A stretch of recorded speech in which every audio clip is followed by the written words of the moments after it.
बड़ों को प्रणाम, छोटों को स्नेह और आशीष। मैं हूँ राजेश त्रिपाठी। स्वागत है आपका मेरे चैनल धर्म दर्पण में। आज हम आपको हरितालिका व्रत जो है उसके बारे में बताने जा रहे हैं। शीर्षक रखा है हमने इसका शिव पार्वती की आराधना का व्रत हरितालिका। हरितालिका तीज व्रत भाद्रपद की शुक्ल पक्ष की तृतीया को मनाया जाता है। इसे कहीं कहीं बड़ी तीज भी कहते हैं। इस व्रत में महिलाएं निर्जला व्रत रखती हैं। वे पति की लंबी आयु की कामना से यह व्रत करती हैं।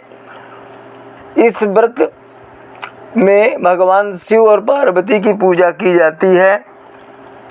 हरितालिका तीज के दिन व्रती महिला को रात्रि में सोने की मनाही है। ऐसी मान्यता है कि इस व्रत को एक बार प्रारंभ करने वाली महिला को इसे जीवन पर्यंत करना पड़ता है। व्रत शुरू करने के बाद ही अन्न जल जो है उसके ग्रहण करने की मनाही है। वो अगली सुबह पूजा के पश्चात व्रत समाप्त करने के बाद ही जल ग्रहण कर सकती है व्रती। हरितालिका व्रत की कथा सुनने के बाद ही व्रत संपूर्ण माना जाता है, इसलिए हर व्रती महिला को कथा अवश्य सुननी चाहिए।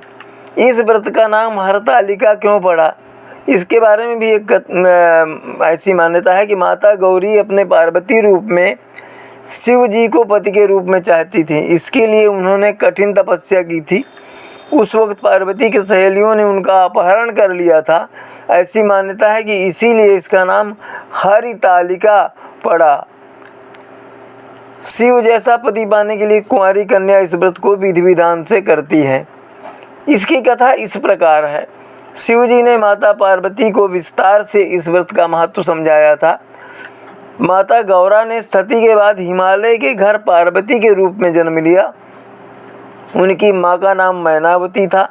बचपन से ही पार्वती भगवान शिव को वर के रूप में चाहती थी, जिसके लिए पार्वती जी ने कठोर तप किया। उन्होंने कड़कती ठंड में पानी में खड़े रहकर गर्मी में यज्ञ कुंड के सामने बैठकर यज्ञ किया, तप किया। बारिश में जल में रहकर कठोर तपस्या की। 12 वर्षों तक निराहार पत्तों को खाकर पार्वती जी ने व्रत किया। तब उनका नाम जो है उसके बाद पत्र भी छोड़ दिए तो उनका नाम अपर्णा हो गया था। उनकी इस निष्ठा से प्रभावित होकर भगवान विष्णु ने हिमवान से पार्वती जी का हाथ विवाह हेतु मांगा, जिससे हिमवान बहुत प्रसन्न हुए और पार्वती को विवाह की बात बताई, जिससे पार्वती दुखी हो गई और अपनी व्यथा सखी से कही और जीवन त्याग देने की बात कहने लगी। जिस पर सखी ने कहा यह वक्त ऐसा सोचने का नहीं, और सखी पार्वती का हरण कर वन में ले गई। वहाँ पार्वती ने छिपकर तपस्या की, जहाँ पार्वती को जो है शिव ने आशीर्वाद दिया और पति रूप में मिलने का वर दिया। हिमवान ने बहुत खोजा पर पार्वती ना मिली। बहुत वक्त बाद जब पार्वती मिली तब हिमवान ने इस दुख एवं तपस्या का कारण पूछा। तब पार्वती ने अपने दिल की बात पिता से कही। इसके बाद पुत्री हठ के कारण पिता हिमवान ने पार्वती का विवाह शिव जी के साथ तय कर दिया। इस प्रकार हरितालिका व्रत जो है पूजन प्रतिवर्ष भादों की शुक्ल तृतीया को किया जाता है। हरितालिका पूजन का मुहूर्त है। तृतीया तिथि प्रारंभ हो रही है 17 सितंबर 2023 को 11:18 से। तृतीया तिथि समाप्त हो रही है 18 सितंबर 2023 को 12:39 पर।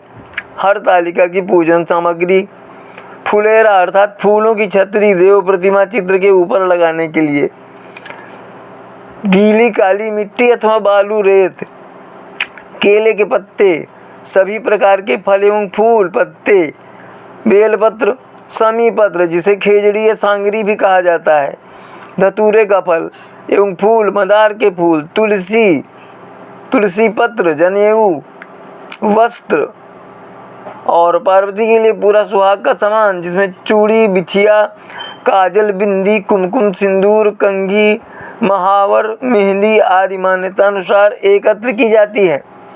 घी, तेल, दीपक कपूर, कुमकुम, सिंदूर, अबीर, चंदन, नारियल, कलश, पंचामृत, घी, दही, शक्कर, दूध, शहद से मिलाकर बनाया हुआ। हरतालिका पूजन विधि। हरतालिका पूजन प्रदोष काल में किया जाता है। प्रदोष काल अर्थात दिन रात के मिलने का समय। हरतालिका पूजन के लिए शिव पार्वती एवं गणेश जी की प्रतिमा बालू, रेत अथवा काली मिट्टी से हाथों से बनाई जाती है। फुलेरा बनाकर उसे सजाया जाता है। फुलेरा यानी फूलों की छतरी। उसके भीतर रंगोली डालकर उस पर पट अथवा चौकी रखी जाती है। चौकी पर एक स्वस्तिक बनाकर उस पर थाल रखते हैं। उस थाल में केले के पत्ते को रखते हैं। तीनों प्रतिमाओं को केले के पत्ते पर आसीन किया जाता है। सर्वप्रथम कलश बनाया जाता है जिसमें एक लोटा लेते हैं, उसके ऊपर श्रीफल यानी नारियल रखते हैं अथवा एक दीपक जलाकर रखते हैं। घड़े के मुंह पर लाल रक्षा सूत्र बांधते हैं। लोटे पर स्वस्तिक बनाकर उस पर अक्षत यानी चावल चढ़ाया जाता है। कलश का पूजन किया जाता है। सबसे पहले जल चढ़ाते हैं, रक्षा सूत्र बांधते हैं, कुमकुम, हल्दी, चावल चढ़ाते हैं, फिर पुष्प चढ़ाते हैं। इसके बाद शिव जी की पूजा की जाती है। कलश के बाद गणेश जी की पूजा की जाती है। उसके बाद माता पार्वती की पूजा की जाती है। उन्हें संपूर्ण श्रृंगार चढ़ाया जाता है। इसके बाद हरतालिका की कथा पढ़ी जाती है। फिर आरती की जाती है जिसमें सर्वप्रथम गणेश जी की आरती, फिर शिव जी की आरती, फिर है पार्वती जी की आरती की जाती है। पूजा के बाद भगवान शिव की परिक्रमा की जाती है। तो ये तो थी आज हरतालिका व्रत की कथा जो हमने आज आपको सुनाई। और इसी तरह दूसरे किसी व्रत या पर्व के बारे में हम जानकारी लेकर अगले वीडियो में आपसे मिलेंगे। हम राम कथा भी सुनाते हैं आपको।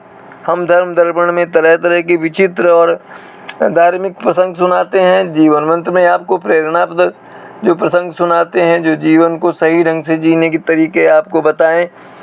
तो इसी तरह हमारे चैनल का समर्थन करते रहें। इसके जो वीडियो हैं वो अपने मित्रों में साझा करते रहें, शेयर करते रहें। हमारे चैनल धर्म दर्पण को सब्सक्राइब भी करते रहें। यही आग्रह है।